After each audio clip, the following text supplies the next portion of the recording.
And when I pulled it out, there was a little piece of sweet corn on the end. Sorry, you caught us mid-conversation there. How are you all? I hope you're all well. Welcome to episode 26.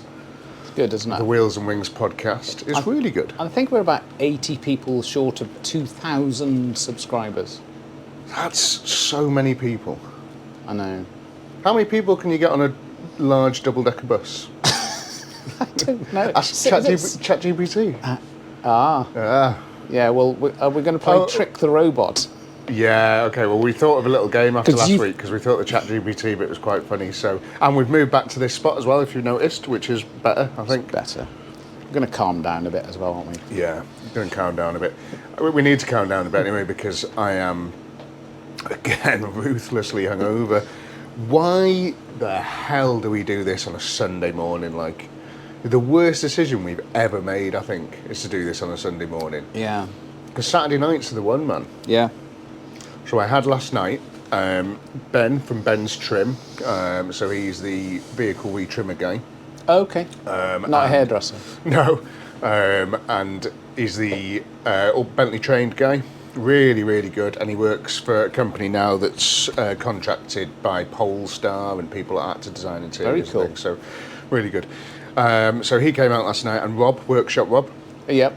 He came out last night, so it's good because they don't get out much. And it was great. We went to Hickory's. That's a great place to eat, isn't it? I just love Hickory's. So the weird thing about that for me, because having lived in Texas, the guy who set that up spent a lot of time researching it, like in the South, not South America, but the south of the United States. Yeah. And it's bizarre, because going in there, it's like being transported back to Texas. It's such a good smokehouse. It's perfect, isn't it? Absolutely perfect. The beer is always like minus 50 degrees. Like, it's just amazing. They and freeze the glasses, don't they? Yeah, and each glass comes to you like frosty. Yeah, I like that. So good. So good. And I had waffles with bacon and maple syrup and chicken and just like, it's just nuts, man. Yeah. Why are they so overweight over there? Weird, isn't it? It's weird, that. Yeah. But yes, that was really good. And then we came here. Ben was driving, so we couldn't drink much. So we came here and we had a couple of drinks here, and then got a little bit crazy in here. And then we went off to the Saddle. Oh no, the Eagle. Sorry. I like the Eagle. Eagle's really nice. Yeah. Went there. Nice pub. Yeah, absolutely. Went there just for a pint. Saw Martin and just sort of said hello to him. And then we went to Bishop's new place. Haven't been there yet. I walked past it the other night and it was closed. So, it looks nice. Don't know. It looks very small. It is very small. Last night it wasn't really very vibey. Okay. It was very quiet, and then there's this annoying like Russell Brand wannabe that keeps walking down that ginger guy. Oh, yeah. Really, really annoying bloke. And he just like... me and Rob were like, I hadn't been out on the piss with Rob for years, like, and he just, so we sat there in Bishop's chatting away, and he just comes over and sits on the thing and starts talking about like the American election and stuff, and I'm hijacks the conversation. Yeah, I'm just like, who are you? Why are you talking to us? I haven't seen my mate for years, and you just come over here and started going on about Kamala and Donald. I know no idea where that level of confidence comes from. I know. Level of misplaced confidence. I know, really annoying.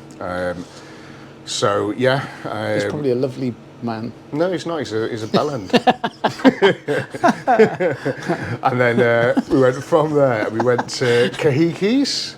Oh, God. And I put that picture on my story. Is that the place that's red inside? Everything's red? No. Oh. That's just your fucking eyes, mate. Bloodshot eyes. We've covered negative G, haven't we? I was in a few negative Somebody G in the last comments night. said that last week that you looked like you've been pushing negative G anyway. Just quite funny. But that was a bizarre place because you had because I'm 37 and I was hunting last night. Hunting for chicks. Actively hunting Sharking. for chicks. Yeah, really going Was the for music it, in the background? Yeah. And like so I went into this Kahiki's place, and it was bizarre because you've got two sets of girls in there. You've got like the girls that are well too young, like 18, 19, 20, this sort of stuff. And then you've got, on the other side of it, you've got girls that are, you know, lovely. Not what I'm after in the sort of age department, really. However, that was where I did spend the night. Was in that area. And ended up talking to this absolute worldy babe. She just amazing. What do you mean by worldy? Just like, you know, a real, just woman of the world, you know, just like full, she beautifully dressed, beautifully turned out, immaculate makeup, mid-40s, just like, you know, what's the saying, closer to 40, the more naughty or something like that. Exactly. So I was just like, but yeah, she's just like immaculately kept, you know, she was really well-groomed. Don't discount it, you might get that Porsche quicker than you think. So you're doing all right, you know, So I started talking to her, and then like just that's where the night sort of, you know, fell away from us there. lost sort of consciousness about 3. But it's interesting. Woke up with Rob this morning, you know. Oh great! Fucking hell. It's not how I wanted it to end. Spooning Rob. Yeah, great. No, my cat was spooning Rob. He was on the couch. About 5 o'clock in the morning, I heard him booting the cat out the front room because the cat kept trying to sleep on him. But yeah, it was late, and then it was. I'd just been drinking. I was pissed, man. But I'm good at taking myself out of the situation, you know. Yeah. Not like Aled. That's just a fucking. He had to get put. His missus had to tell him to go home again last night. Get put in a taxi. It's like, he has got very low BMI. Yeah. Do you think that contributes to it? There's not an ounce of fat on him, and the beer just gets stored in his frontal lobe, doesn't it? Yeah, it's like 2 wine gums and a barmaid's fart, and he's out the game, isn't he? He's on the bench. Yeah. It was so early last night. so early. 9 o'clock, he was gone. Did he start early though? Just nothing in his eyes. Couldn't follow your finger like. Yeah. That's a reasonable drunkenness test, the Texan one, isn't it, for him? You know, walk down the white line. Yeah. And then touch your nose. Yeah. He could do neither of those. Oh, is it? I don't know. Oh. But no, they really do use that, which is not very scientific, is it? No. If we got like muscular dystrophy or something, I'd imagine it'd be quite tough, wouldn't it? Yeah. Just walk down this white line. So I've only got one leg, pal. Or if you come from a place in Pembrokeshire... How do they do it with people in wheelchairs then? Well, they just push them, don't they? Well, I doubt down here. They're not driving, are they? Oh, they can people drive. In wheelchairs can drive. Yeah, I've seen it. Yeah, and you're right. Maybe they do the touching your nose thing, which last time I checked, if you keep your head still and just, you know, your arms are about the right length. It's not tricky, is it? How pissed have you got to be not to be able to do that? And you get to keep your eyes open. I think it's harder with you. I don't know. How many people, leave in the comments, how many people tried that then? Along with us? Yeah. Let us know if you tried licking your elbow. Yeah. That's another one. But the other place that you don't want to come from is in North Pembrokeshire called Usmusden. Usmusden? Yeah. Warm night. Hello, sir. Are you the driver of this vehicle? Where are you going to? Usmusden. Right, out of the car. Yeah, out of the car. Get the breathalyzer. Yeah. So good night though. Really good night, and then not feeling too bad at all today. Really, pretty decent. And then obviously got this, but again it was Friday night on the piss, and then it was a few beers on Thursday as well. So it's trying. I can't. Yeah. And, are you staying on later for beers, or are you going home? Well, let's see. Never say never. Great. Not late though. Not late. You were here late last Sunday, weren't you? Yeah, that was good fun. I think. Let me see. These comments are amazing. What did you go to last night anyway? Last night? What your weekend? We stayed in. Oh yeah. We stayed in. Well, I went to watch. Being a Welshman, I went to watch England All Blacks rugby game yesterday. Okay. What an amazing rugby match! Really good. Where was that? Twickenham. You went there? Well, no. I was in the Shropshire Arms. Sorry. Because you did say, I went to watch it. Yeah, I did go to watch it, because it's on that stupid... Shropshire Arms. Do you... I went to... I have this problem with... used to be, it's either on ITV or BBC. Right. And then I pay a king's ransom Yeah. to have Sky Sports so I can see the F1 and go, oh, well, it's rugby, it'll be on BBC or ITV. And somebody says, no, it's on TNT. It's like, what? What's TNT? What's TNT? And so I had a look. I thought, if it's a fiver, I'll just get TNT. No, £35. It's like, no, What? I'm not doing it. I'm not doing it. So why? That's insane. I know. So it's so much money. I find that really annoying. So I had to go to the pub to watch it, but it was amazing. I do absolutely love rugby. Yeah, and being in the pub. And being in the pub. But that was my fault. I was willing to stay in and watch it. Yeah, of course. That's what you'll tell your, Therapist. Yeah. Isn't it, why is therapist, why is it spelt? Because, like in old sort of English, it's like a lot of words were like to do with what you were sort of doing, like blacksmith, smithing, that Cooper. sort of, yeah, that sort of thing. But why is therapist the rapist? I've always thought I was just like, it's just sort of, like, why? Yeah. If you know, let us know. I can't help you there. No, that's the question for try and beat the robot. Yeah, it's very PC. It will probably... Should we try it? Okay, so Wynne thought up this new section for the podcast, so let us know how this goes. And it's ChatGPT, because last time he was a bit Hi, mate. dick. How are you? ChatGPT, not Wynne. Hey there. I'm doing well, thanks. How about you? Yeah, really What's good. up? We've Ben has got... We're on a podcast at the moment. Do you want to say hello to the audience? Hello, podcast listeners. Great to be here with you all. I hope you're having a fantastic day wherever you are. Yeah, that's What are it. we doing? Okay, stop now. So Ben's got a question for you. Don't be like that to him. Ben's got a question real for you, person. and we're not sure whether you'll know the answer or not. Here you go. Hi, ChatGPT. Hey, Ben. Shoot your question my way, and I'll do my best to help out. Okay, why is the word therapist spelt the rapist? I see what you're getting at. The word therapist can indeed be humorously broken down into the rapist. I would not have said humorously. That's you saying humorously there. It's quite a serious thing, if you don't mind. You're right, Ben. I apologise for the poor choice of words. The spelling quirk of therapist is just an unfortunate coincidence, and it's important to be sensitive about how words can be interpreted. It is. Thank you very much for that, ChatGPT. Did you have a good weekend? I'm glad we could clear that up.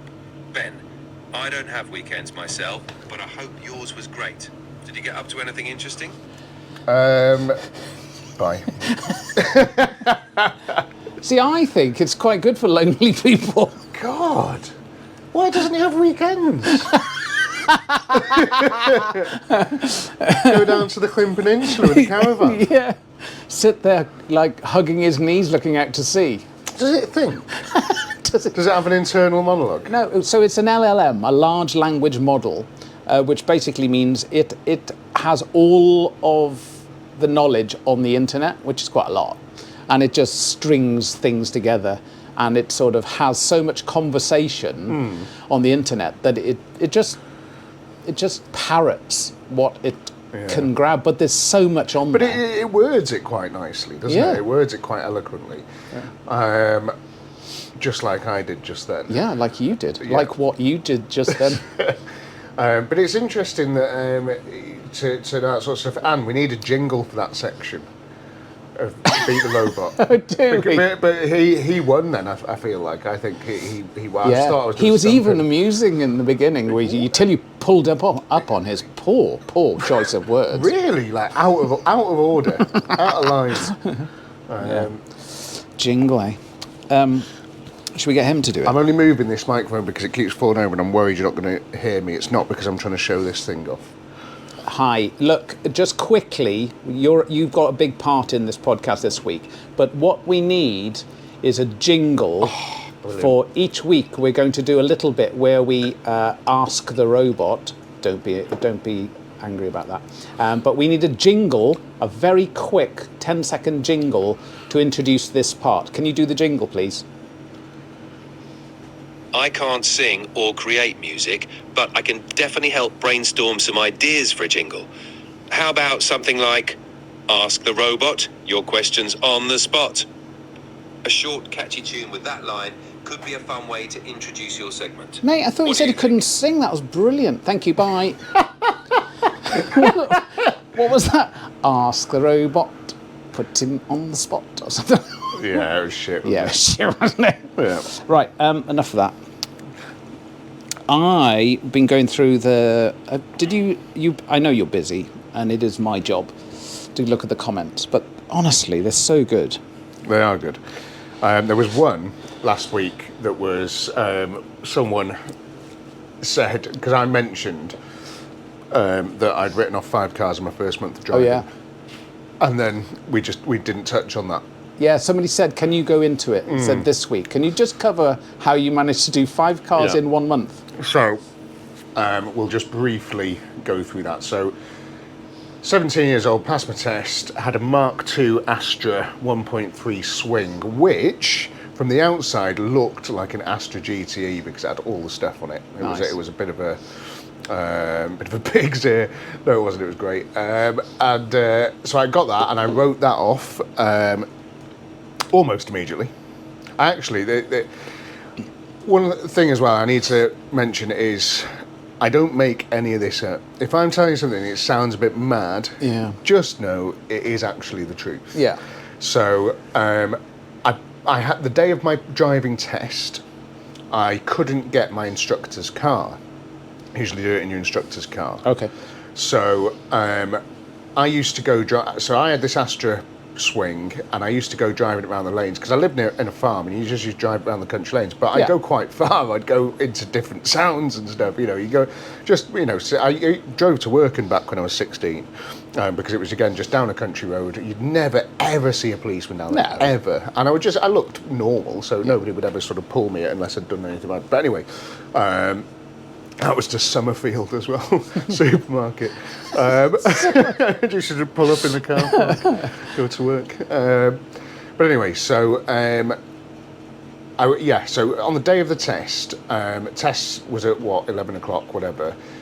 Got in the Astra, and I needed someone to sit in the passenger seat to provisional me down to the test centre, because I had to use my own car.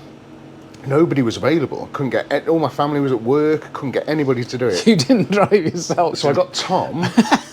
God rest his soul. who you saw last night. Yeah, he's not dead or anything. He was in here last night, but he doesn't work here anymore. But yeah, so I said to him, I was like, mate, just come and sit in the passenger seat with me and just keep your mouth shut. And he was like, yeah, sound. So he did. And so I drove myself to the test Clearly, centre. he didn't have a... Oh no, Right, no, he wasn't no. even 17, I don't think. And we got to the test centre and parked up in the car park. I walked in and Tom just went for a little wander. Yeah. And then because I was just so convinced that I'd have my driving licence at the end of it, so it wasn't a problem. Yeah. You know, I'd be fine. I'd just drive home then. And this was in Colwyn Bay, so it was quite far away from where I lived. Anyway, we got to the test centre, and the night before the test, I'd been driving around the lanes, right? And I went too fast around a corner, went up a bank, and it didn't do any damage to the car, apart from some mud up it and stuff, but it cracked the exhaust manifold when I went up the bank. And then it sounded like a tank. Like it was just, awful noise out of this thing. 'Cause it was, you know what a cracked manifold sounds like? It's not good. So yeah, it was really, really bad, and I'd done that the night before, so I had no time to do anything about it, and then the test was in. I was like, fuck's sake. So at the test centre, go in, and this woman's there with a clipboard, and she's like, what car are we doing? And I was like, oh, we're going to do it in my car, because I couldn't get my instructor's car. I was like, oh, okay. And then she walks around, she sees this Astra, and Astra was fucked. It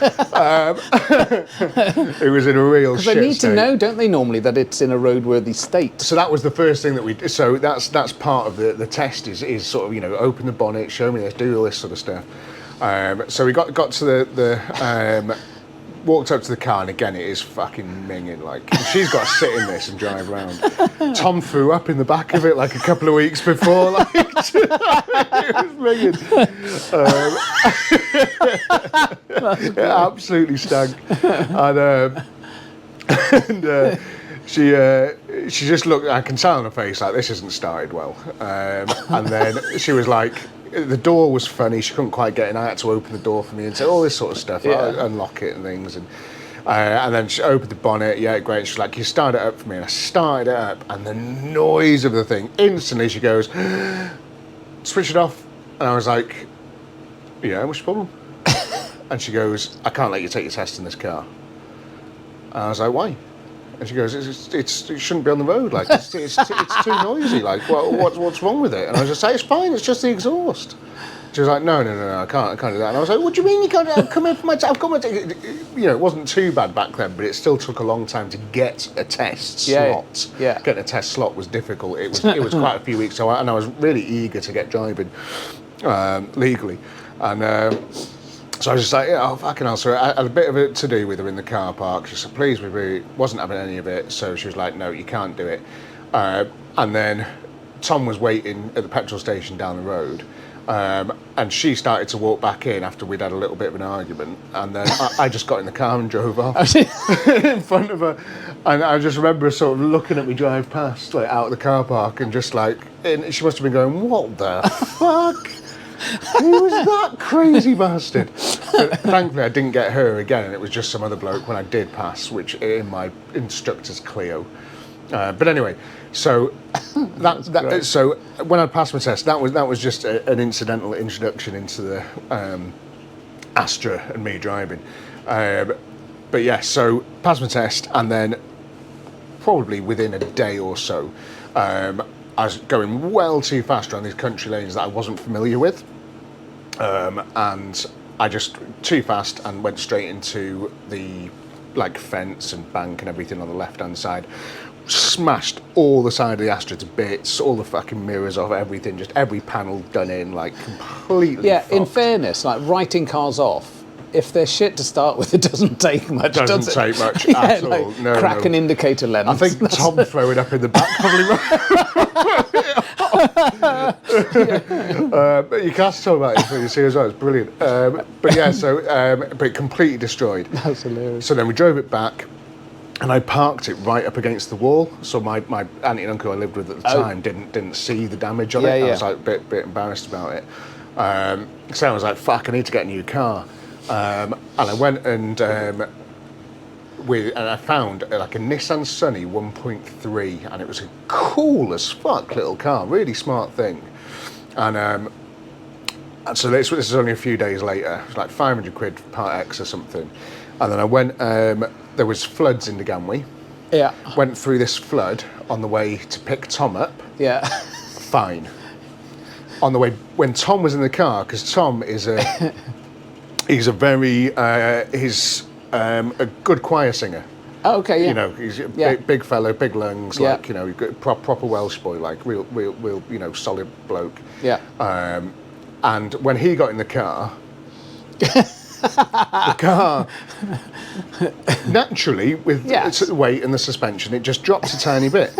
When we went back through the flood, it was obviously just enough for it to suck all of the water into the engine. Man. And as we got through the flood, it went ding, ding, ding, ding, and just hydrolocked the engine. So engine fucked, car written off. Oh, for fuck's sake. And this was only literally a few days after I had it. That's two. So that's two. And this is within like a week of passing my test. For fuck's sake. So then I found next part exchange, which was... What are you part exchanging? No, I'm going to garages and saying, have you got your part exchanges? That's what I used to do all the time. That's how I started my garage, was doing that sort of stuff. And then, so the... so what I did is the Astra that I still had, completely fucked down one side. So went and got loads of bits for the car, wing, doors, bumper, everything, all the stuff. Spent like a couple of nights just bodging it back together. And we Dulux painted the sill, Dulux house, because the car was white, Dulux gloss white on the sills. Fucking, it looked mint after we'd done it. When you're 17, looked mint. And yeah, so got that back on the road, and I was like, right, sick. Okay, so we're back on the road. We're all legal. Everything looks smart. Like new mirror, loads of stuff, all from the scrappy. Like this is mint. And then we went out in that, and a couple of days later, I had a bad accident in that car. So going down again, country lane, well too fast, and there's a big gate with 2 fence posts. Yeah. And and through the sort of gate in the field there, it went down a massive load of fields. And it was just like, but it sloped like dead far down. The field was at a big angle. I was flying down there, chasing my mate in a Nova 1.4 SR, and I just he could go around the corner quicker. I couldn't. Straight through these 2 big. Like these massive gate posts. Was the gate open? No. Straight there, and just the noise of it and the barbed wire of the fence and everything that was there, because the car sort of like slid down a lot of the fence and then through the fence into the field. The noise of all of that scraping over the car because it's still attached, like you can't split it in half, and it was just pulling, and the noise and the windows smashing, everything, it all came over the car. I was like, fuck! We all thought we were going to die, but we didn't. We're absolutely fine. I was like, that was sick. Let's do it again. And then got into the field, completely fucked. And then I tried to drive out the field, and the noise, and there's fucking mud and shit going on. The car's completely smashed to bits. And I'm just like, fucking hell, but I'm still trying to drive out the field. And my mate Chris came over, and he was trying to like pull me out with a rope and stuff. And then the farmer turned up. Fuck, the farmhouse wasn't too far away, you could see all the lights and stuff. And like, fucking hell, and he was like, what the fuck's going fucking hell, what the hell have you done to my fence? Fence was totally smashed up. And then something like 6 traffic cops, 6 different traffic cops, one after the other, started to come down the lanes and all piled up there. Massive hoo-ha. How did they find out? The farmer would call them. Oh, he called them. And then, but they sent like 6. And it was nuts. And again, nothing going on, was there? Yeah, nothing else to do. This is the thing. Fuck all going on. And like I was saying at the time, I was like, "Listen, we'll pay for the fence. Everybody breathe. We're all alive. Astra's even running. I can probably drive it home if you'll let me." And then so all the coppers that were just fucking absolute dickheads, hated us, like just being real mean. Which I kind of get it. Yeah, now looking back on it, I would have been like, you're a fucking wanker. Yeah. Because we were. And so we managed to get the car out the field, and then the coppers was looking at Chris's Nova while we were doing it. One of them was just walking around and did him for 2 front tyres, which was like a £90 fine each and 3 points for each tyre. What? And he was just there to help me pull my car out. And we honestly, I don't talk to him at all now, and that was pretty much the last time we spoke. Like, he was fucking fuming. Because he was just there to help, and he got 6 points on his licence. And he was a lot older than me, so it wasn't that, that sort of, if you get 6 points, you lose your licensing. I think he was in his 20s by then. Yeah. But he was absolutely raging. Like, but he should have got fucking proper tyres on the car. Not old ones. It's not my fault, is it? So, but then coppers. We fucked about with the car. Coppers had some tape for the headlights and stuff, and just sort of made it roughly good enough. Because I was like, I literally only lived down there. Let me drive it away. So then, but that car was dead. I couldn't. You couldn't bodge it again. It had been bodged about 400 times. It was just like it was completely in bits. And then so right, went down and I found a Peugeot 405 SRI. And that was the car. How did you get insurance for that? Because that's it was back in the day when you could get insured on your parents' name. Oh yeah, that's right. Which was just a dream. It was. I paid like 400 quid a year or something. Yeah. But obviously all of the crashes that I'd done, there was no insurance claims with them, so it wasn't a problem until this one. Oh, okay. So the 405. So again, this is probably 2 weeks after passing the test now. So in this 405. And is nobody spotting this trend? Yeah, we're all loving it. Can't wait to see what happens next. And this 405 was the start of my love affair with Peugeots. I love Peugeots. This car was one of the best things. It was J966 Rock, R-O-K on the number plate. It was such a sick car, 1.9 SRI. It was faster than any of my mates' cars. I had the fastest car for a short period of time, but I Yeah. had the fastest car. Yeah. That was the one that we put the sock over the air intake on in Mackie's car park. Took the air intake off, put a sock over it to make it sound cool. Yeah. And it sucked the sock in through the engine. It was just the weirdest. I've never seen it, man. See, all the way through the inlet manifold, through everything, through the valves, just fucking bits of sock everywhere. It's insane. Just out the exhaust. Mad. So that was really cool. So got that car, and then I was driving towards the golf course in Llandudno, up past John Bright's school, and there's a T-junction at the end. Yeah. Now, it's worth mentioning as well that I don't do anything like this anymore, but at the time, the car wasn't taxed. Right. Because I was poor, because I kept having to buy cars every week. Yeah. I tax them as well. Yeah, fucking hell, it was expensive as well, because it was 1.9. Yeah. So it was a dearer tax band. So it was, if anything, it was their fault I didn't tax. Yeah, You know what I mean? So anyway, got this 405, and then I'm cruising along down the road. Just couldn't give a shit. There's a lot of stuff you could get away with back then. You couldn't really get, like driving with no tax. AMPRs didn't really exist and Yeah. stuff. There was little bits of it, but not, nothing crazy. Well, as long as you had a piece of paper and Well, yeah, it had a tax disc Yeah. there. It was expired, but it Yeah. was there, like, so tax in post was another one. Remember that? You could have a piece of paper. That was before my time. I don't tax think you in get away with post. that. You can just put that in the window. And it's like, oh yeah, that's completely reasonable. Carry on, sir. On your way. And then so we. I'm driving down this road. I'm on my own, and I've got picture the scene now.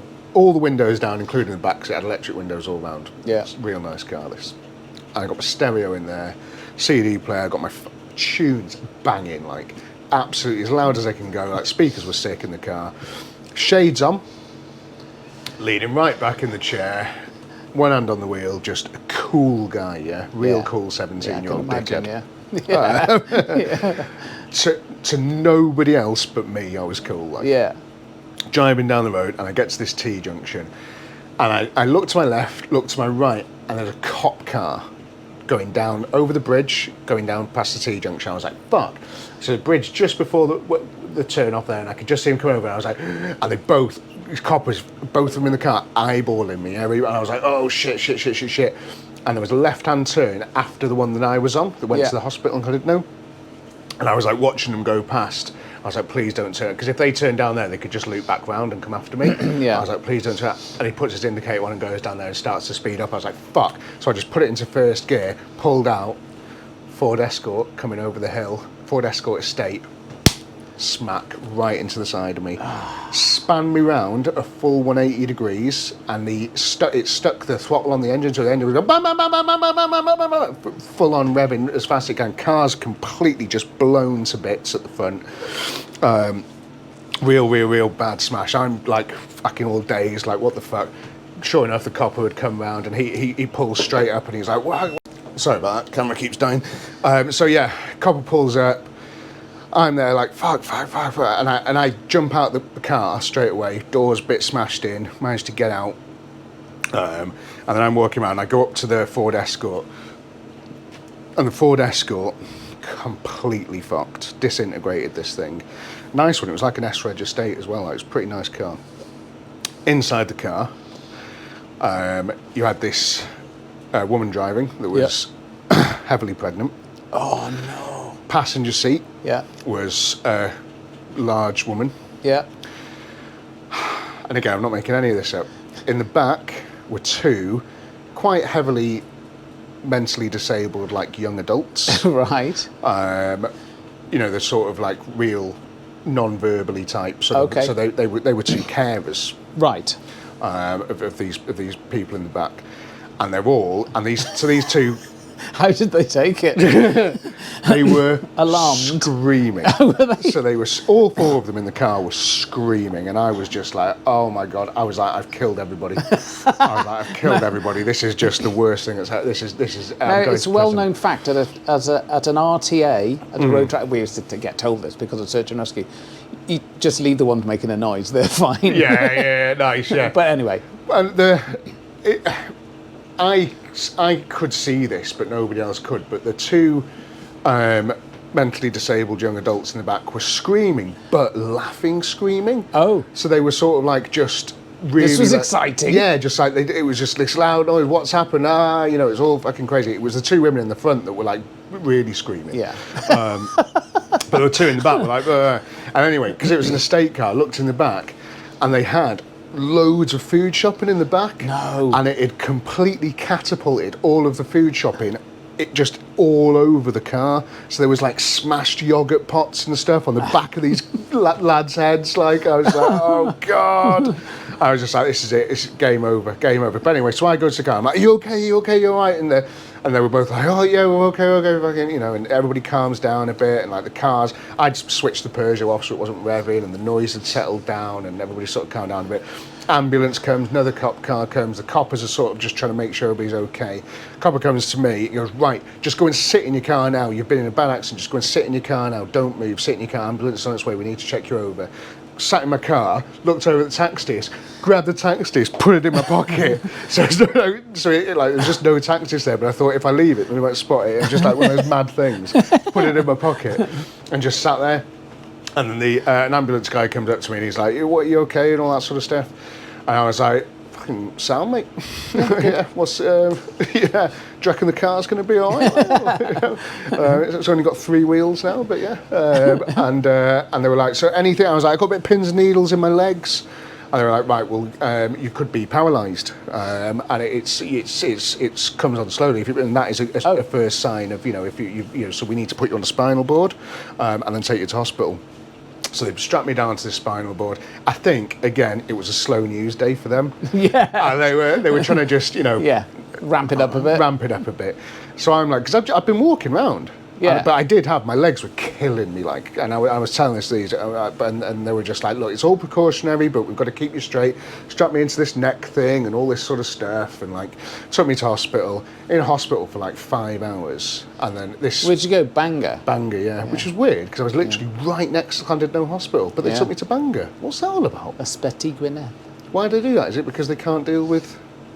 Yeah, I'd probably got a trauma centre there that wasn't in the... little tiny one anyway. So got there, and this nurse comes out and she starts hitting me with hammers, which was weird. And then if you wouldn't mind nipping down the road and doing my Peugeot, that'd be... yeah. If you're a panel beater. Yeah. And then she was like, you're fine, like, you know, and they cut my necklace off, which was like a rude birthday present from my 17th birthday present, and they cut the necklace off because apparently they couldn't get it off or something, and they said, I'll get a new chain for it or whatever. Well, I was really annoyed at that. Yeah. But yeah, so it had a little St. Christopher on it. Like that wasn't working, was it? No. Or was it? Well, maybe this is it, yeah. So anyway, so I got out of the thing, everything was fine. And my uncle picked me up. And fair play to my uncle as well, amazing. He, like, I was in a bad way because I thought I'd just killed 1 million people. Like, I thought I'm going to prison for the rest of my life. I thought, this is bad. Yeah. But my uncle, he worked down the road, and like I'd given the copper his details or something because I was going off to hospital, and he came down and just like made everything go away. Did he? Yeah, just made everything go away. So it's like, all good, mate. Yeah, so I got home and like I was fine, and then like went to sleep. It's funny that, isn't it? They're like adults. So the catastrophizing that you do, like that's it, I'm going to jail, and they're going, nobody's dead or pregnant. We're all good. Yeah, that's it. But my uncle was great at just sort of going, nothing to see here. Move along, and that was it. And then like I remember the next day he was just like, yeah, everything's fine. I was like, what happened to the car? And he was like, it's gone. And I was like, okay. And he's like, you don't even want to see it, like, because it was weird. I couldn't recall anything. I couldn't remember what the scene looked like or anything afterwards. I couldn't, and I really wanted to see the car, but he was just like, let's just draw a line under all of that, and we'll move on. Like, I was like, so I never saw that car again. Really? Never saw it. I never saw any pictures of it or anything. That's of the smash. Weird. I think, I wonder if it was a worse smash than you even remember, and you're concussed. And... So now that we've talked about it years and years later, apparently that he was just trying to stop me seeing how bad it was. Like, okay. Because it was really fucking bad. just to finish that sort of story, that was the 5 cars because the Escort was one of them. Oh yeah. And the insurance claim for that was something like 70 grand.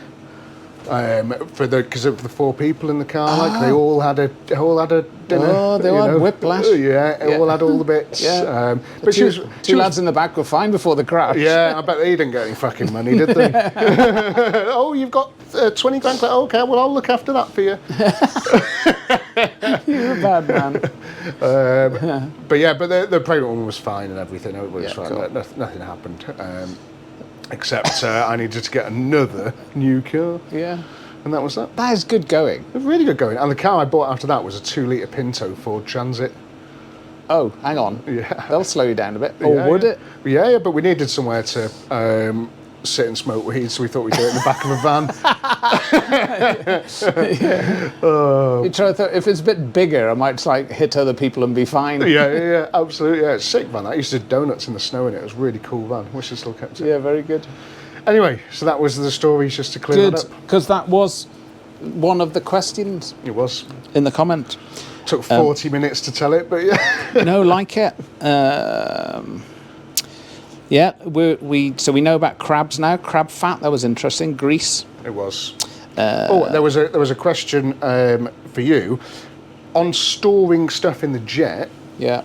Why you often tell a story, Wynne, and you will touch on a really interesting point, and then completely drop it and tell the real boring one.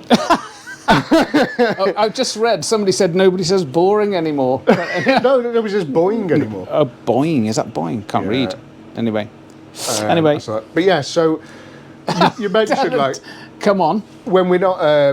Well, sometimes I'll allude to something and go, shit, I can't talk like that. Oh, right, okay. Well, it was about essentially like arming the jets. And how do they, how do you turn it from a plane that you stuffed your kit in and flown off to, whatever, to something that's ready to kill people? Yeah, well, so the T Mark 1 had a 30mm Aiden cannon that's strapped underneath it, centre line underneath. So go explain what that looks like. What is an Aiden cannon like? Fucking massive gun. It's like it's a cannon that fires massive shells. Right. And the guys used to go down to. Is that like a fully automatic? Yeah. Just how any loads of rounds? Just a real fast firing thing. Fast firing thing, and all the empties go into that box. Yeah. Where you put your toothbrush. Which we very importantly used to put our clothes. Yeah, but so on the T Mark 1, you could drop 3 kg practice bombs and fire this gun. On the new version, you could drop 3 kilogram. So the tiny little things. Yeah. And under the wing on the pylons, you had these they're called Seablees, but you could have 4 3 kilogram practice bombs under each wing. Yeah. So 8 of these things. And then you can go and practice bombing at a range like Pembrey in, there's a racing circuit there actually, but Pembrey in South Wales had and is that just like a button and you do one at a time? Yeah. Bing, bing, bing. And there's a hut that scores where the bomb lands. So does it make is it like a trackable thing, or does it make just a little? It's 3 kilograms and just does a little poof. So they can mark it. So then they'll tell you exactly where it was in relation to the centre, which was called DH direct hit, and they'd score it, and they'd say 400 at 12, so 12 o'clock, 400 sort of meters away from the centre. So what was like a good, how close to that is considered good to the target? Well, the guys would be trying to get direct hits. Wow. Okay. Yeah. So it's the first. How the fuck? No. I don't even know how you'd begin to do that. Yeah. Well, it's a profile that you fly to put a bomb on a target, and you run in, and at a certain height you pickle, as they call it, release the bomb, and then and pull off the target, and then the bomb will fall. But that's the first stage of learning weapon stuff, and they go on to the frontline aircraft, say now the Typhoon and the F-35, and it'll have way more advanced weapons. It has air-to-air stuff, it has air-to-air missiles, it has air-to-ground bombs, all that sort of stuff. But that was a very basic way of learning the procedures of arming. You had a master armament safety switch, a MAS. So you had to put a key in the MAS, turn the key, then turn the master armament safety switch, and that made the sort of trigger or the pickle switch live. So just on the process now, so the plane sat there on the wherever it is when it's getting armed. They're putting the gun on, or is the gun always there? No, so they'd fit it. And as soon as you'd have what's called an armed line, and the aircraft faced in a safe direction, and normally towards like a valley that's like sand dunes or whatever, or faced in a direction, and if it accidentally went off, cooked off for some reason, right, that they're not going to do anything. Not like facing the kitchen or something. Yeah, the caravan park. Or the local orphanage. Yeah. So, and there'd be signs. So that once you had live armed jets, you weren't allowed to walk in front of them. So you had to walk behind all the time. So there's stuff like that. So the protocols changed as a result. But yeah, these things would be they'd be fully armed. There'd be So when you used to test a hawk, for example, after it had work done, nothing on that then? So there's no guns or anything on that then? Nothing. The only thing, so does it affect how the plane flies? Or yeah, anything? It does. So there are some of the speeds are different as a result, because you get more drag. So some of the final turn speeds are higher. It's coming around the corner, stuff like that. But no, when I flew them on an air test, they were normally completely clean. The only thing that would happen was if a jet needed to be picked up because it had gone unserviceable down at, I don't know, Culdrose or somewhere in Cornwall, and it had been an armed jet and they diverted in there for some reason because it had a problem. Yeah. The engineers had gone down there to fix it, and then they say, oh mate, you're the unit test pilot, go and get it. So somebody would fly down there, I'd fly in their back seat, drop me off, and then I'd have to fly it back. So, but other than that, fucking hell, that's a cool job. Yeah, it's cool. It's a really cool job. I was thinking about this the other day because somebody. I get an amazing feeling when like my mate takes me, to somewhere to pick up another car and sort of drive it back. Yeah, that's cool. Yeah, I can't imagine how much how cool that would be if you're doing it for a fucking jet. It's cool, isn't it? Yeah. Mental. Yeah, absolutely cool. Crazy to just take me down there and just jump in a jet that you've probably never flown before. Yeah, well, they're all pretty much the same. Yeah, but it's just like a different one, isn't it? Yeah, it's a different one, yeah. And then you just get in it and you're fucking zooming But back. only the other day, somebody there's this guy on Twitter who's an ex-RAF Lightning pilot or something. I think he's Lightning pilot. Anyway, we're talking about Lightnings.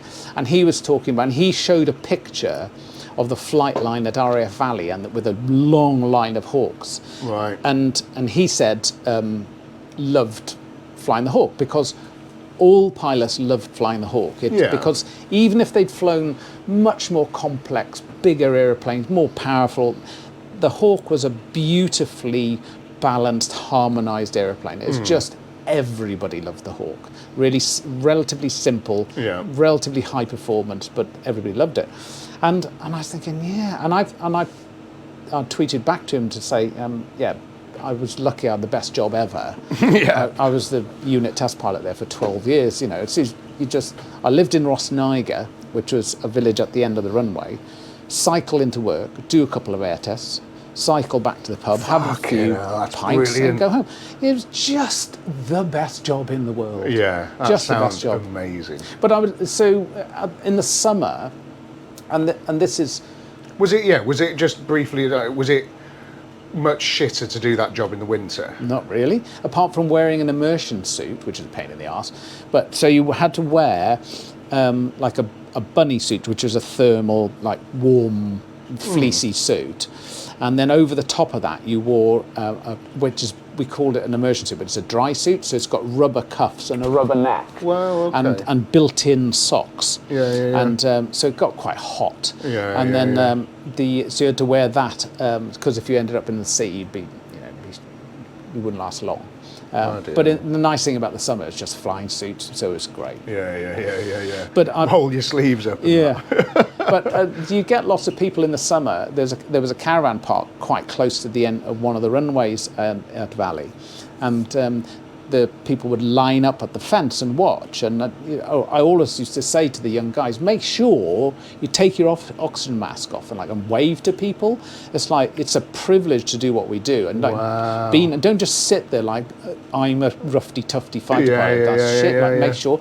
So a couple of times I've been out there and wave to little kids and they go nuts. I fucking would, yeah. And especially I'm 37. I'd be and sometimes I'd be air testing one of the Red Arrows jets, so they'd think it's like, oh, it's one of the Red Arrows.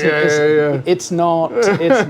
But that sort of thing, they go particularly nuts. Wow. But I've done a couple of times. I've taken off or taxied back in, and they've all been waving, all that sort of stuff. And I've got nothing else to do. I jump on my bike and I cycle down the taxiway, go through this little wooden gate, and where they all still are. In your flight suit? Yeah. Wow. So stop and have a chat to them, and like I was saying to these little kids, and say, I saw you. You were waving at me, and they sort of go, that's amazing. Yeah, but that's the least you can do. We were so lucky to do that job. I was very, very careful to do that whenever I could. That's so awesome. What a cool thing to do. It is a cool thing to do. I was just very, very lucky. Yeah. But this guy said, I said about, I did that job for 12 years. And when I was thinking back, because he asked a few questions about it, and when I first got there were 60 Hawks at RF Valley. Wow. So there was an air test every day. How many of those 60 had you flown? I've flown them all. Wow. I mean, they all go through scheduled maintenance. Nice. So I've flown all of the, not just at Valley, all of the Red Arrows ones, all of the Navy's Hawks, because they all came through RF Valley. For me, I don't like to just drive a few cool cars. I want to drive every single car that's ever been made. Yeah. That's my life goal, and that, it's the same. You get to drive all of the Hawks. So there's pilots going, yeah, this is my Hawk. So yeah, mate, who gives a shit? You've flown one Hawk, chill out. I've flown not only all of them, but all the other ones as well. I fucking flew a helicopter yesterday. I'm fucking doing all sorts of shit. You're shit. You're shit. But so it was a very specific role. So it was. All I did was maintenance test flights and delivery flights and things like that. So some people thought that's quite boring, mate. How do Oh, that sounds like the best. Just doing that day in, day out. But I loved it. I loved it. Absolutely loved it. And I lived with the engineers. So I wasn't on a normal flying squadron. I was embedded with the engineers. So I was in the hangar with them, walking around and sort of chatting through when they were fixing them.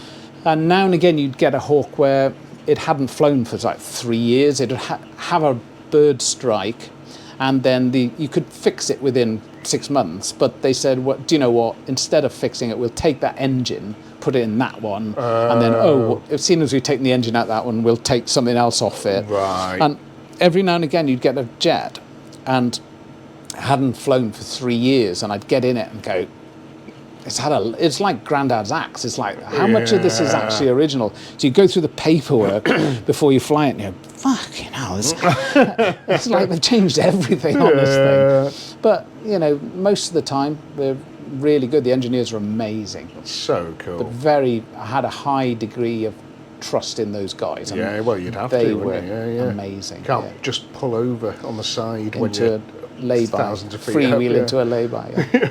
We did have an ejection seat. So. Yeah, that's cool.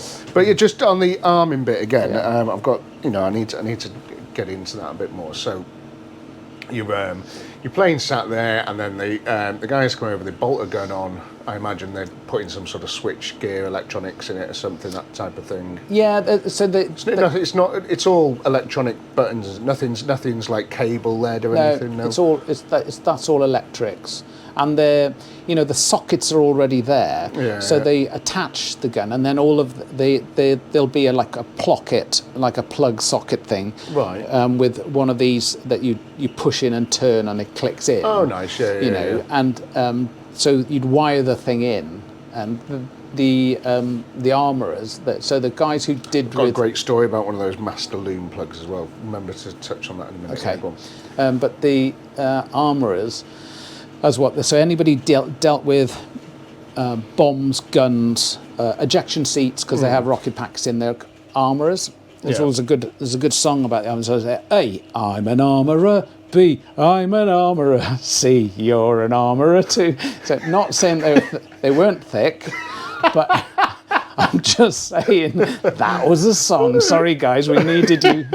But so the armourers would come and they'd fit them, and and do a few tests, make sure that there was continuity. You know, they'd put. Oh shit!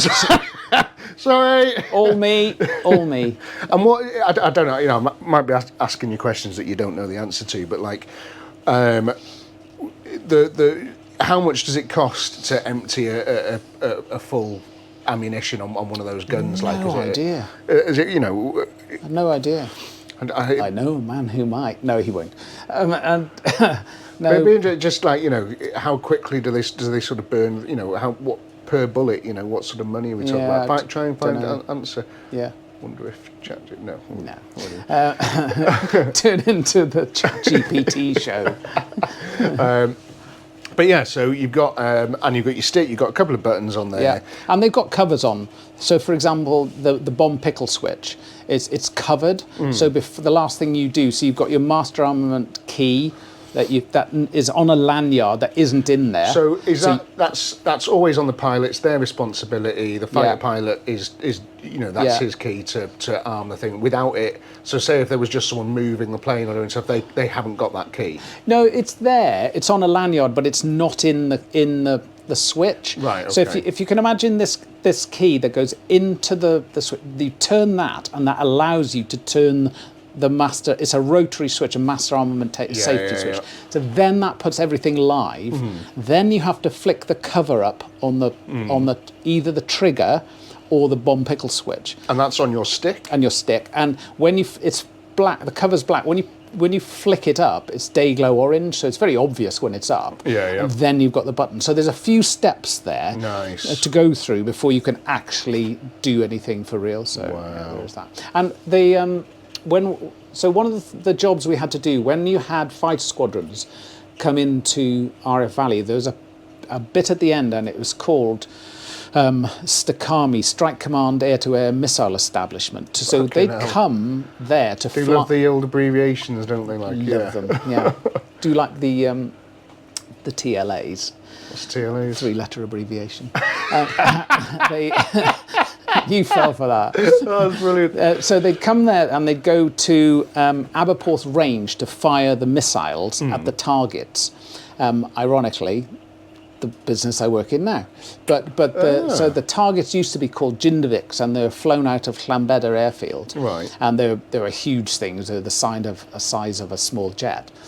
And they'd fire. But one of the roles we had in the Hawk is that you'd fly alongside, in this example, an F-3 Tornado who was going to fire an air-to-air missile. And the guy in the back would fly, and in this particular case, I had a mini camera, just a little VHS camera, and I had to film the missile going towards the target, so they had some film of it. So it's pretty mandrolic. It was pretty these days, you know, it's like, there's probably put cameras on the airplane, you can see it all. But we had to fly alongside, and what they do was, when they were firing the missile, they'd go firing, and they'd take their thumb off the transmit button, because they had to do that 3 times because there was a chance to stop them firing if something was wrong. So they'd say firing now, and then they'd fire the missile. So there's a chance for somebody to go stop if something was wrong. Fuck, that's cool. But then we'd film it. We gave you the wrong coordinates. It's an orphanage. No. Stop. Yeah, so that was quite cool to watch a miss be very, very close quarters to to watching a missile go off the rail. It's amazing. Yeah, that's that is cool. so cool. Yeah. So did the Hawks? What weapons did they have? They had the gun and they had the bombs. Yeah, and you could put an air-to-air missile, an AIM-9 Lima, or I can't remember whether it's a Lima or a Golf, but anyway, an air-to-air missile on them. But it wasn't a very powerful jet. So by the time you armed it up, it did have a wartime role where you could arm it up, but it wasn't going to be. You're going to be pooping missiles off, but you weren't going to be very agile because it was quite heavy. Okay. But you could fire missiles with it. That's so cool, so interesting. Yeah. And if there was a plane with all the stuff bolted on, the actual bombs and the bullets for the gun, is that something that just before the plane takes off, those are put on, and when the plane lands, they're taken out again? Or do they leave them sitting there and and that's all done? So, for example, is there an opportunity for someone to just go and jump in one of those planes and take off when it's got all the gear on, and there's no ability for ground to control what's happening in there?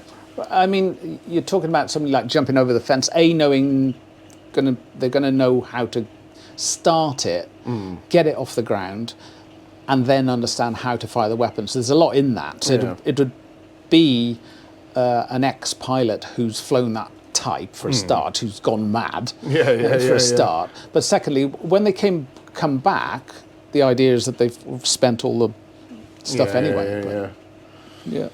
But I've talked about setting up ranges over the sea, have I?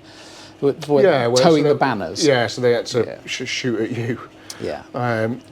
So has that ever happened? Like someone's gone rogue and jumped into a plane, tried to... No. Say if you had a starting pistol and you were like, right, go, and someone had to run to one of those things when it was just stopped with all of its stuff on it, switch it on, fire it up, and get in the air from the moment it sort of leaves the ground. What's the fastest you could do that? There's a setup 365 days a year called QRA, Quick Reaction Alert. And there are typhoons at Coningsby and Lossiemouth that are on QRA right now.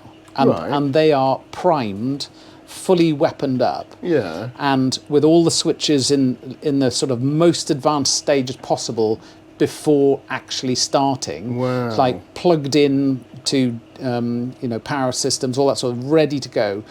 I don't know, but they're airborne very quickly, something like 6 minutes or something. So if you get somebody coming towards our airspace, because every now and again you'll see in the news sonic booms, because they just stick the throttles in the northwest corner and go as fast as they can to intercept whatever's coming in. That's so fucking, and 24 hours a day there's always a pilot or two that is ready to go.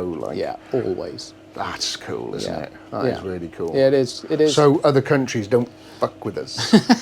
Yeah. Because we'll come after you. It'll take us 6 minutes to fucking blast your ass down. There's a. If you're listening, Putin.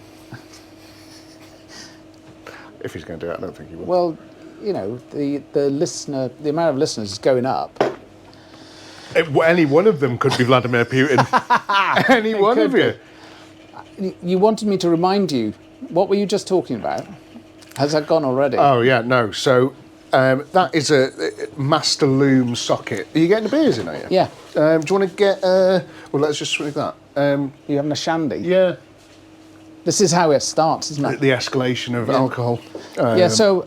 I need to stop drinking alcohol. A master loom. Who are you talking to? Are you talking to yourself? Camera. Audience. There's a master loom socket on cars, more modern stuff. Old cars don't really have it, but some of them do. But it separates the dashboard loom from the engine bay loom, and etc., etc. And it's usually so as you go through a bulkhead, there'll be one. Somewhere in the engine bay. In this particular car, it was down by the headlight, bizarrely. So a big master plug. And it's one of those things that you plug and you screw it and it locks it together. Yeah. So I had a Peugeot 406 2-litre turbo executive, 2-litre turbo manual petrol, sick car by all accounts, like really, really cool. Tons of stories about that particular car. But One of them was, I used to really enjoy, I think we touched on this a while ago, jumping my cars. And I jumped this 406 by Lake Garratt in North Wales. And there's a load of country lanes, and it's the country lanes are going round the mountain to get to this lake that's in the middle of the mountains. And they're so up and down, and there is a bit of the lane that is the tiny little bump that you have to go really slow over or you'll take off, which is just brilliant. So God, that looks magnificent. Don't put any more beer in, that's fine. Is that good? That? Yeah, I like it like that. And the again, if you're fucking bursting for a pint and you're driving a lorry at 3 o'clock on a Wednesday or something listening to this, I apologise, but I am about to drink the most gorgeous looking pint of San Miguel Shandy you've ever seen. A second most gorgeous. Oh, fantastic. Yeah. So, anyway, so I'm driving along, I see this thing, fucking, and it's like the target, you know, is in my sights. Foot to the floor, and I just don't do it too much. Got too high off the ground. Too much air. Came crashing down on the sump of this thing. Fuck's sake. So, anyway, so oil everywhere, big fuck up, had to get the car towed back, got it home. And it was being weird after that, starting funny and just like a bit weird. It had a keypad that you put your code in to start it. Really? Yeah, it was pretty much a fighter jet. Yeah. And you have to flick a cover up to do it before you put the code in. It was dead cool. It was actually a little pull-down pad on the right-hand side of the steering wheel. Such a sick car. I had PlayStation in it, TVs in it. It was so sick. And rapid. It was one of the first cars I ever did over 150 mile an hour. Anyway, so that car, I got fixed the sump. Wasn't really any other damage to it, just the sump. Fixed that, driving it along, and on Christmas Day, I was dropping Tom off at his house, and it was ice. God rest his soul. God rest his soul.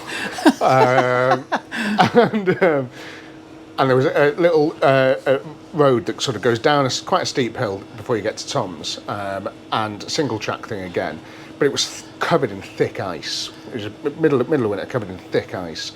And the ABS is shit on ice, right? ABS is not what you want on ice because it just won't let you stop. You've got no control. I prefer to have no ABS so I can try and dig the wheels into like the bank or something. Yeah. Try and do something, but with ABS, it's like you're not even pressing the brake because it won't get on. You know, maybe on more modern cars it's probably a little bit better, but on this Peugeot it was not good. What's it trying to do? Is it sort of trying to do cadence braking or something? Yeah, so it's trying to pulse your brake, but Thanks for that. Yeah, it pulses it at a rate where depending on if you're picking up any traction. But on ice, you've got zero traction on any of the wheels. Yeah. So it's just just like and you're not stopping. Yeah. It's like you're not pressing the brake at all. But if you didn't have it, I'd be able to at least try and lock the wheels and all that sort of stuff. So trying the handbrake, trying everything I can. I'm sliding down this thing, and I managed to use the handbrake, which I've done a couple of times. Once on the Alps and saved all of our lives. Yes, know that one. Yeah.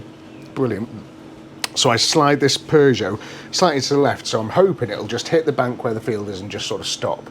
Going a bit too fast, and it goes down the ditch where the sort of bank was. It was the bank was more of a ditch with a fence along it. Yeah. So, and it rests against this fence. Oh, fuck's sake, Christmas night, you know, it's Christmas Day, probably like 10 o'clock was screaming, at night. covered in yoghurt.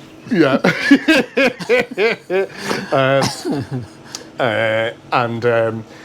So then we had to get North Wales Recovery, who are bellends. And one day, if I ever become a millionaire, I'm going to sue them to the ground for every wrong they've ever wronged me.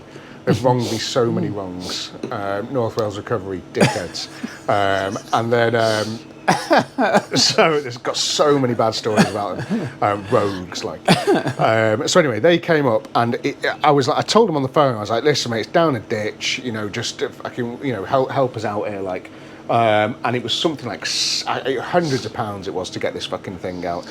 And he came up with a Land Rover Discovery, and that's it. And I was like, what are you going to do with that? And he's like, we're just going to winch it out. And I'm like, yeah, but it needs to come up sideways. That's why I've called you, because you're a recovery specialist. You've got trucks with beams that can pull things out sideways. You're not going to be able to get your Discovery in a position that he's like, yeah, but that's the only way we can do it.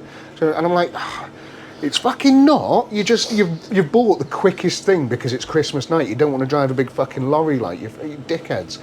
And he gets this Discovery, ties it to a tree, and then winches the Peugeot and just rips it along this fence, just pulling it to pieces all the way along this fence. Fucking bumper hanging off, all the just really tearing it to shreds. I was just like, oh my god, this is a fucking nightmare. Gets out of the ditch, the car's just all smashed down one side. Then I'm like, thanks, mate. Nice one. Because the thing was, when I slid down it, there was no damage. Not a single bit of damage on the car because it just slid down and it come to rest so slowly on the fence that it was just like, might have been a little scratch or something, but no damage on the car. When I got it out, every panel fucked, like, so pissed off. Anyway, so got the car out and then gave him far too much money. And then it wouldn't start. Car wouldn't start at all. Just driving fine. After he'd pulled it out, just wouldn't start at all. I was like, fuck. But I loved this car. Spent so much money on it, and it was just so much fun to drive. An incredibly well-handling car as well. If you've ever seen the film Taxi, not the Robert De Niro one, the proper French one. There's like Taxi, Taxi 2, Taxi 3, Taxi 4, Taxi 5, there's 3 of them, but it's all, the main character is a Peugeot 406. And it's just about this taxi driver who drives a really souped up Peugeot 406 and like solves crimes in it and shit. It's so cool. Some of the best car chases ever on film is all through Paris, and it's Peugeot 406 being chased like by a Renault 25 Turbo. It's insane. Like, but you know, it's like Hollywood style doing it, but it's just like 90s cars ragging it around Paris. It's so cool. That's very cool. So anyway, so I love this car. So we got it towed back to my aunt and uncle's house, was working on it.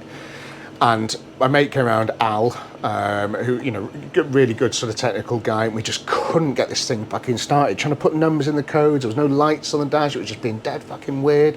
No codes and things. I was like, oh, fucking hell, I can't work out what's wrong with this fucking thing. I'm well annoyed.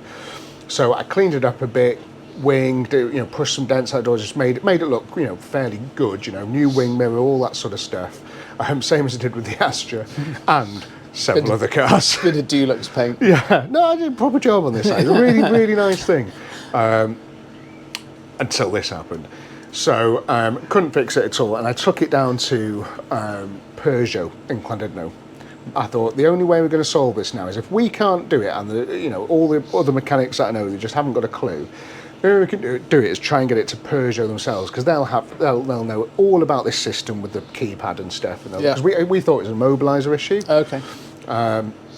So we took it down there, and it was there for like 2 weeks, and they were just like, we haven't got a clue.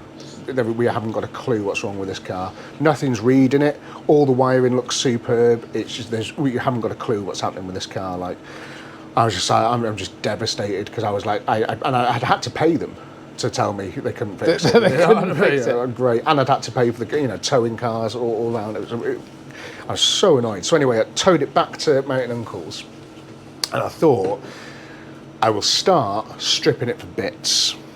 And sad times. So it had a real nice cream leather interior in it. Oh yeah. Real nice cream leather interior that was quite well sought after. Because people did used to fuck about with them cars, like, so. Stripped all the interior door cards, the headline, the whole lot, you know, all sold. Wheels sold, loads of other bits sold, and we were about to sell something in the engine bay. I can't remember what it was, but something in the engine bay, and Al's in the engine bay, and I'm doing some work in the dash, maybe taking a steering off or something, and he goes, oh, try it now. And I was like, what? And I put like 1287 in the keypad or whatever it was. Boom, started. Immediately started. Oh. I was like, what the fuck? Jumped out the car. I was like, what the hell? What's happened? What's happening? He goes, mate, the fucking big loom plug wasn't plugged in. So he'd been by the headlight, and the loom plug, it had separated where it looked like it was still connected, but it wasn't. So you'd look at it and you'd be like, yeah, it's sound. And he'd been moving stuff in the engine bay and just touched it, and he'd seen that it moved, screwed it back in properly, fucking ran. So that act of pulling it out the hedge and maybe the jump had jolted it, loosened it to a point where it was, too loose. So what I did then with that car, just to wrap up that story on that car, is because I'd stripped the interior out and stuff, put 2 bucket seats in it, got 2 like second-hand bucket seats, set of wheels on it, turned it into an absolute death trap. It was so fast. Rat. Yeah. There was nothing inside it. It was so light for a Peugeot 406, and it had the 2-litre turbo in it. It was rapid. It would do. I don't know how fast it was, but when we put boost control valves on it and stuff like that, just to make it super quick. And again, it was a really, really fast car. There was nothing that could touch me out of all my mates, and it was amazing. But then the car's demise came from the fact that the sump. That job that I'd done wasn't the best and it was leaking. Okay. Because I was probably 18 at the time, so I was just fucking shit at everything. As you are at 18. As you are at 18. Yeah. And then so this this sump was leaking a bit, but I again, 18, didn't really know what I was doing, wasn't checking on things. I used to use it to go to work and back in Menai Bridge, so it was probably half an hour there, half an hour back every day. Quite a long trip on the motorway. And it was completely stripped out. Apart from, I put a CD player back in it and 2 6x9s, and the 2 6x9s were held onto the body of the car just by the magnets on the speakers. Oh, what? Yeah, so it was just wires dangling down going to the stereo, and they were just like, one was up here by my head and the other one was just over there, just dunk. Dunk, and it sounded wank, but it was tunes. There was no other. You didn't have any options back in the day. It wasn't like we had earbuds or any of that bullshit. That's right. It was just like, So anyway, and I used to be a massive drum and bass fan. Still am a little bit, but used to be a big drum and bass fan. Driving to Menai Bridge one morning for work. Yeah. Drum and bass. Really.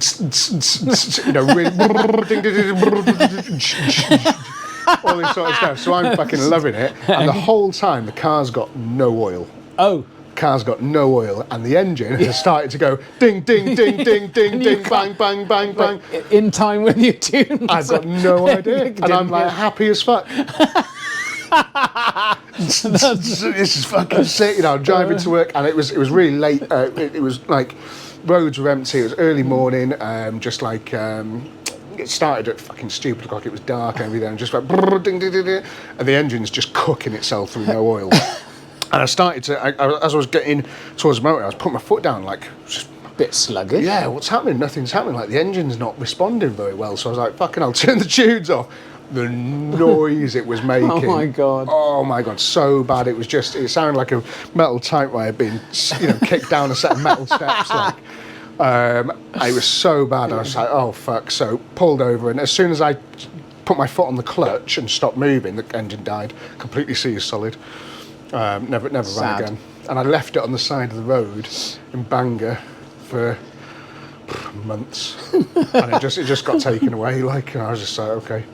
Got a lift home with my mate. That was it. That was that. Later. Yeah. See you. Can't even remember what happened. Someone just either stole it or scrapped it or something. Jacked it up, nicked the wheels. Yeah, it wasn't registered in my name. I never used to register any cars in my name at all. That's just right. Used to leave them. Yeah, because parking tickets don't matter then, do they? No. I got some parking tickets. I got some great parking tickets, and I was just like, and I just threw them in the bin, got in the car, and drove off because all the cars I used to buy were from garages, Part X's. Yeah. And I was great at buying Part X's off garages. All you got to do is walk in there and give them a sob story. I just need to get to work, my car's fucked. Have you got anything that's just coming? If it's got a bit of MOT, I was like, I don't care if I do all my mechanics myself, I don't mind if it needs any work, just get me something that'll run. And they're like, oh, I've got this old shed here, it's fucked, I can't retail it. Yeah, you can have it for 500 quid. Great, but they're all registered to the motor trade. Yeah. So I was like, because I was in the motor trade, can you just leave it in the motor trade? And he's like, oh yeah, sound you. I hang on. I think I'm putting it in my name. Dream on. And then, off you went. You just remind me of a thing about, you're saying the noise of a typewriter. I work with another guy, so he was in the RAF for 30 years. Yeah. And I was. He flew all sorts. He flew Tornadoes, he flew AWACS, those massive airliners with a dish on the top, listening things. Oh, that's cool. He also flew for General Jet 2.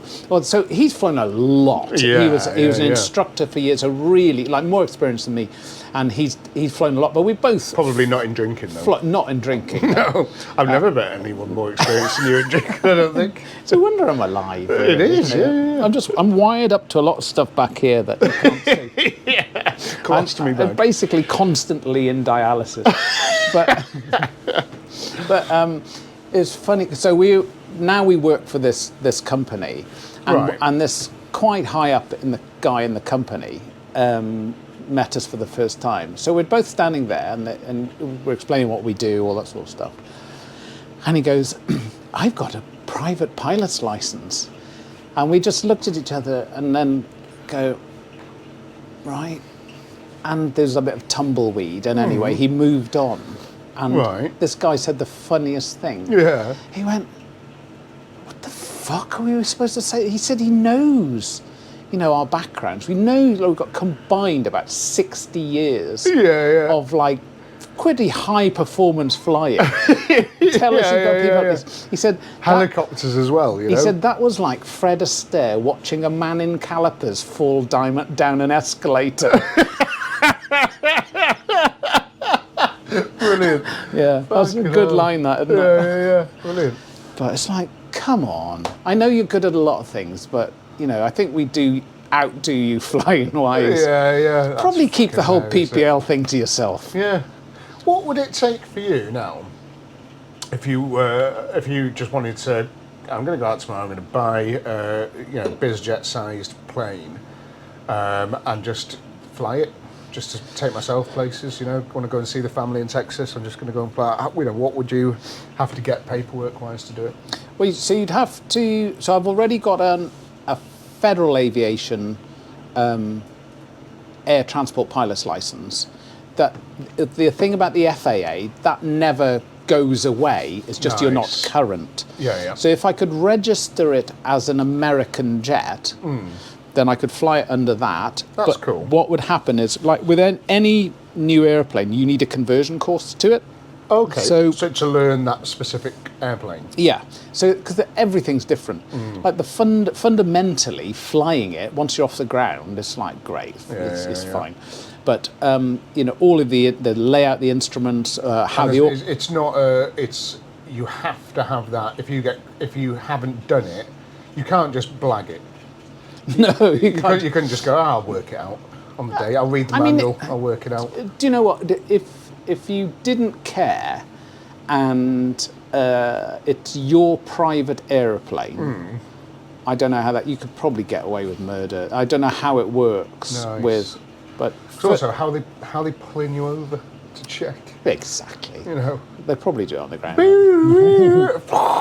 Oh, fuck.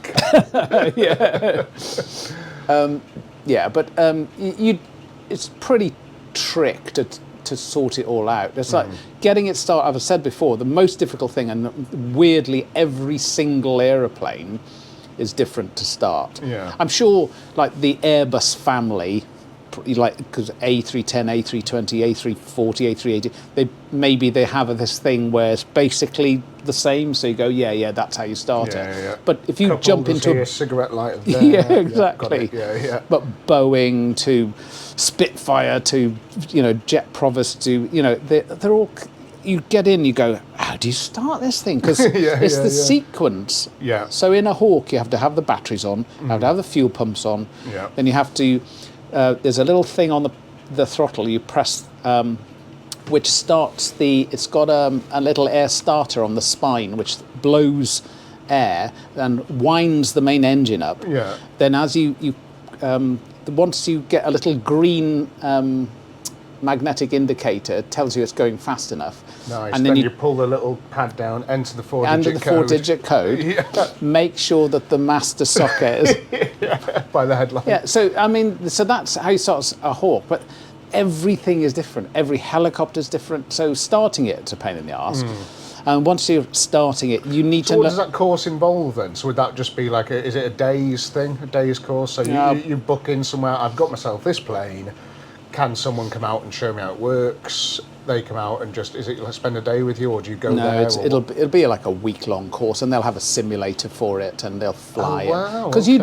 you want to know, how, if it'll be 2 engines, if it's a business jet, you want to know the sort of single engine performance, how far you can get on that, or that sort of stuff. And That's interesting, yeah. So That's cool. I watched some of these little videos that I watch on TikTok and YouTube and stuff. There's plane retail guy, and he sells planes. Yeah, that's cool. And it's just an interesting thing to watch, because they're talking about such levels of money that the mind can't comprehend. Yeah. And he's got guys in there that are just like sheikhs and stuff, and they just come in and go, yes, I just want a new.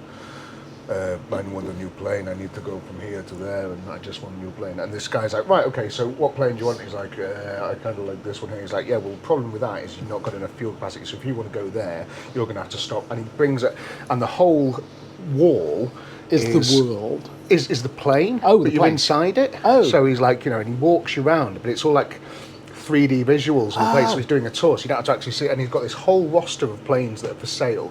And he's like, so let's switch over to this one. And he does all that sort of shump, and he goes on to the next one and stuff. That's very cool. And like, it's dead cool.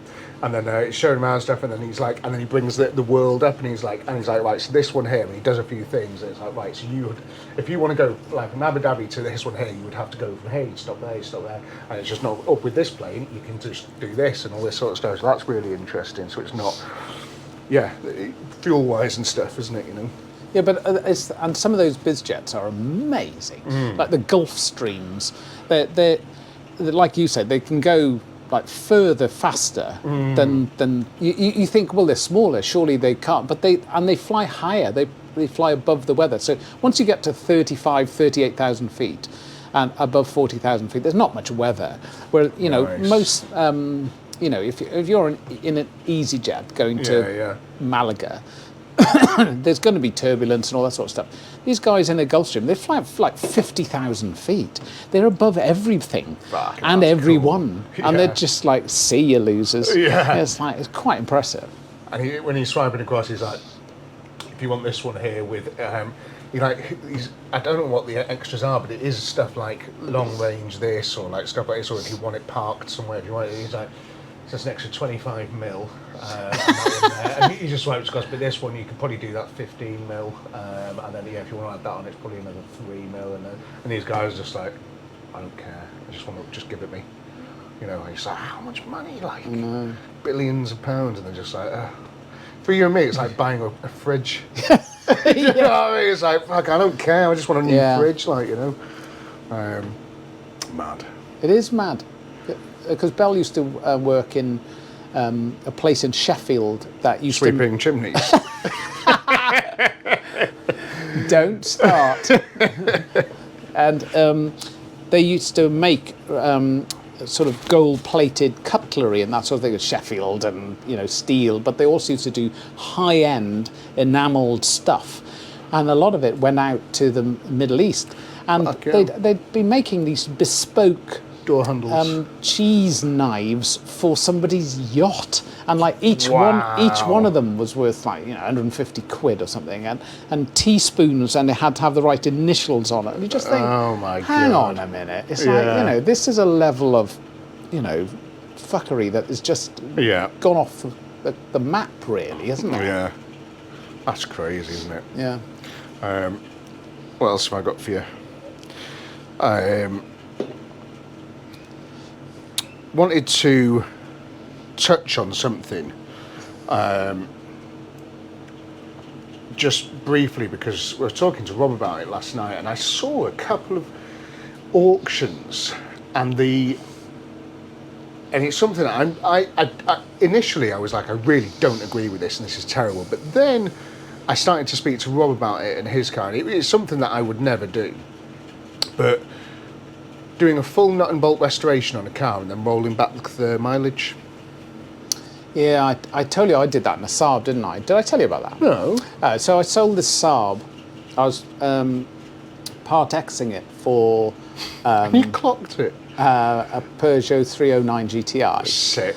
And my stepfather, who's a rogue, Yeah. said, you won't get much for that, boy. He was Welsh. Was he? Yeah. Canadian. He was from anyway, and he said you need to take a few miles off that, and I said, oh, okay. How do you do that? And he went, it's easy. Just take out that, and literally just roll the wheels back a little bit. Yeah. So it's got like I think on the Speedo cable that plugs into the gearbox, you can take it out, put a drill on it, and just fucking fly back. So I think, but again, I'm not. But I didn't do it like that. I actually like scrape with a little a small screwdriver, like try to push the wheels back, and they looked a little bit wonky, and did take 20,000 miles off or something, and I was shitting myself. I would never. Well, you can't now, but I would never do that. And I was sitting in the garage going, why have you done that? Why? And I got a fair bit more money for it. Brought the Saab in, and the guy said, "Oh, we'll just have a look at your car," and then they disappeared, and paranoia set him. They've spotted it. Police car. They've spotted it. They disappear into Mr. Garratt's. This was in Carmarthen, and they disappear off into the office, and I'm going, oh man. This is it. I can't do prison this for the rest of your life. Yeah, well, chucked out the RAF. Oh, fucking the hell, work. yeah, of the course, whole yeah. and it's all fine. Got away with it. Was it Mark Twain says some of the worst things in my life never happened. Brilliant. It's because it's all in your head, isn't it? It is. Oh, yeah. I'm very, very, very guilty of that. Like everything. Overthinking. Yeah, and just self-destruction because of it. Yeah. Luckily, that was in 1964. For the record. And I didn't anyway. I wouldn't do that. No, it's a good story. Yeah. It's just made up, isn't it? Yeah. But yeah, it's just interesting because, oh yeah, go on.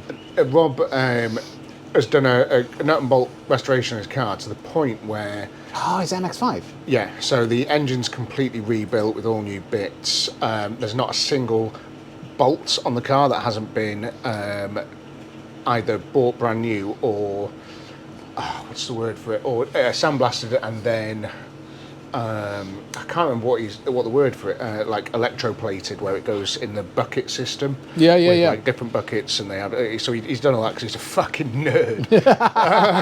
Yeah. And oh, surprise, it's still not on the road because he's been doing it for 10 years. Because he's got electroplate all of his bolts at the bell end. And everything's been powder coated, everything's new, but everything's to the button. He's all, loads of stuff from Mazda in Japan. So it's all, all the bushes again, like everything on the car is brand new.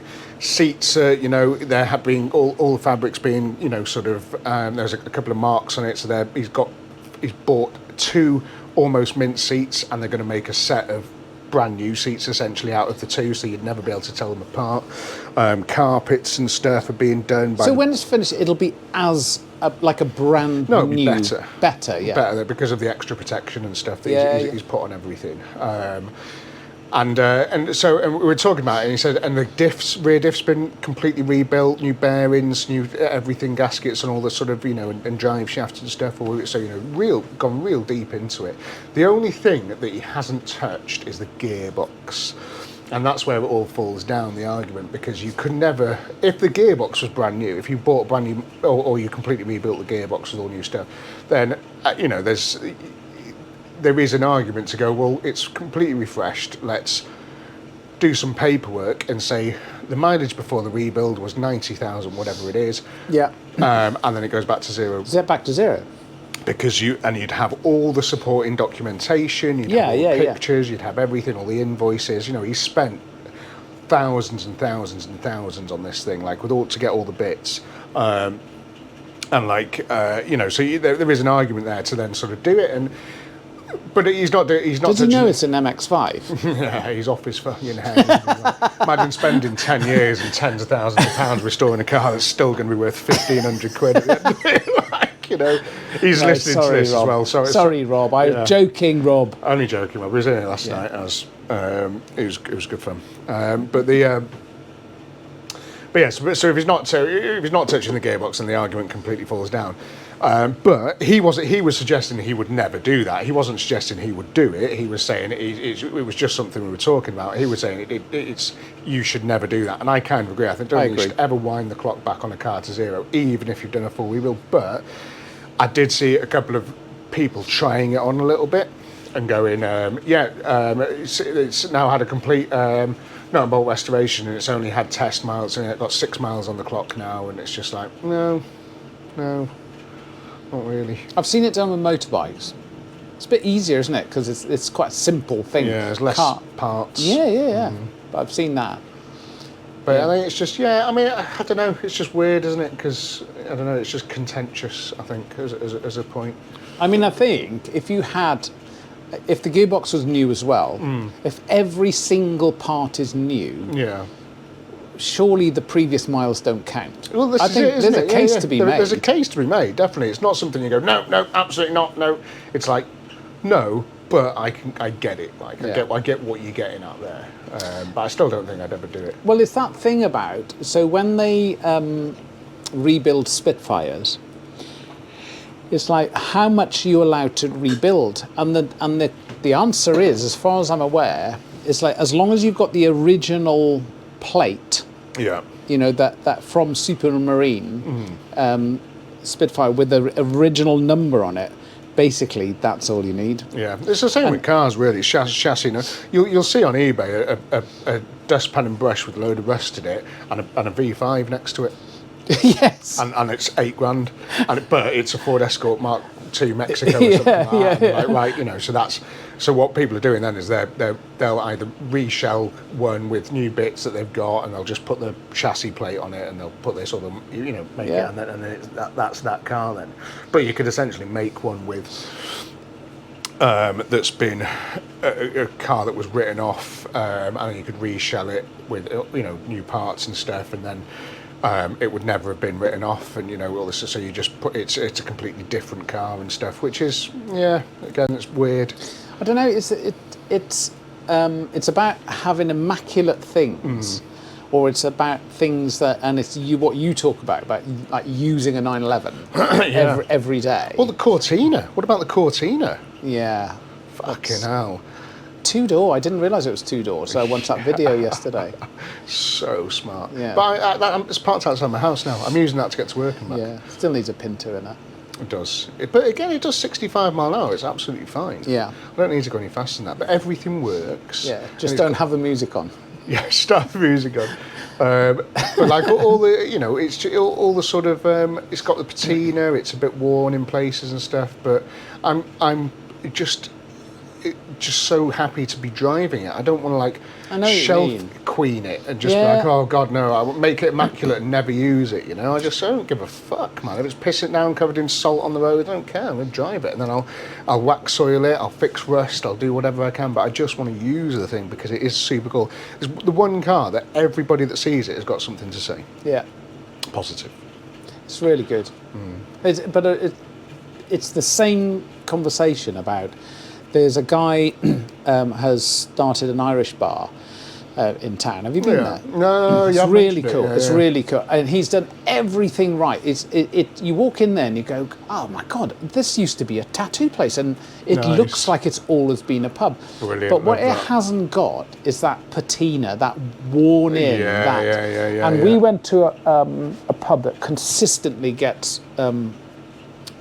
Best pub award for around here, the Old Cottage. Oh, one of my favourites. That place has never changed. Yeah, it's like the Albion. I don't know if you it's never changed, Yeah. and it's just you can't recreate that. Yeah, and they always have decent beers on. They have a good selection of stuff on in there. The jukebox is sick as well. Amazing. Nothing after 1998. It's brilliant. It's so good, but there's a lot of heavy metal in it as well. But it's really I can also imagine people going in there and going, Christ, this place needs to, be updated. Yeah, of course. At least clean the carpets. But it's amazing. It's so cool, that place. Yeah. And that has been a gentle aging process. It's been organic, hasn't it? Yeah. People sitting there it's the same with this. It's the there's same wear as this on place. it in place, plenty of places, Yeah. But anyway, I think maybe, just looking at the time, I think that might be time to call it. Yeah, sounds good. That was a lot of fun. If you've enjoyed listening to us talk shit on a Sunday, hit subscribe, because that'd be pretty cool. And tell all your friends, tell your family. Keep your comments coming as well. Really enjoying those. Yeah, really good. Thank you very much. I'll see you next week. Cheers. Bye.